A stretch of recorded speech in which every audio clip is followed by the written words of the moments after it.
ಒಗ್ಗರಣೆ ಪುರಿ.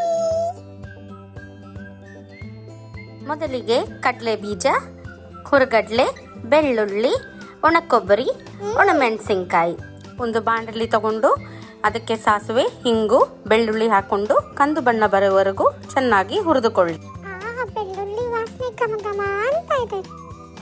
ಈಗ ಕೊಬ್ಬರಿ ಹಾಕ್ಕೊಂಡು ಒಂದು 2 ಮಿನಿಟ್ಸ್ ಫ್ರೈ ಮಾಡಿ ಮತ್ತೆ ಕಡಲೆ ಬೀಜ ಹಾಕ್ಕೊಂಡು ಇನ್ನೊಂದೆರಡು ನಿಮಿಷ ಫ್ರೈ ಮಾಡಿಕೊಂಡು ಅದಾದಮೇಲೆ ಹುರ್ಗಡ್ಲೆ ಹಾಕ್ಕೊಳ್ಳಿ.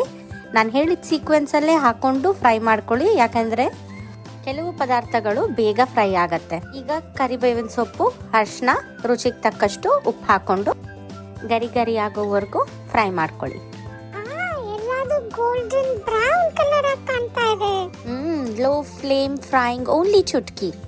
ಈಗ ಗರಿ ಗರಿ ಪುರಿ ಸೇರಿಸ್ಕೊಳ್ಳೋಣ. ಪುರಿ ಸೇರಿಸ್ಕೊಂಡು ಚೆನ್ನಾಗಿ ಬಾಡಿಸ್ಕೊಳ್ಳೋಣ. ಇಂಡಿಯಾನಲ್ಲಿ ದಪ್ಪ ಪುರಿ, ಸಣ್ಣ ಪುರಿ ಎರಡೂ ಸಿಗುತ್ತೆ. ನೀವು ದಪ್ಪ ಪುರಿ ತೊಗೊಂಡ್ರೆ ತುಂಬ ಟೇಸ್ಟಿಯಾಗಿರುತ್ತೆ. ನಿಮಗೆ ಉಪ್ಪಿನ ಪುರಿ, ಉಪ್ಪಿಲ್ದಲೇ ಇರೋ ಪುರಿನೂ ಸಿಗುತ್ತೆ. ಉಪ್ಪಿನ ಪುರಿ ತೊಗೊಂಡ್ರೆ ಉಪ್ಪನ್ನ ಕಡಿಮೆ ಹಾಕ್ಕೊಳ್ಳಿ. ಇನ್ನೊಂದು ಸ್ವಲ್ಪ ಹೊತ್ತಲ್ಲಿ ಗರಿ ಗರಿ ಒಗ್ಗರಣೆ ಪುರಿ ರೆಡಿ ಆಗುತ್ತೆ.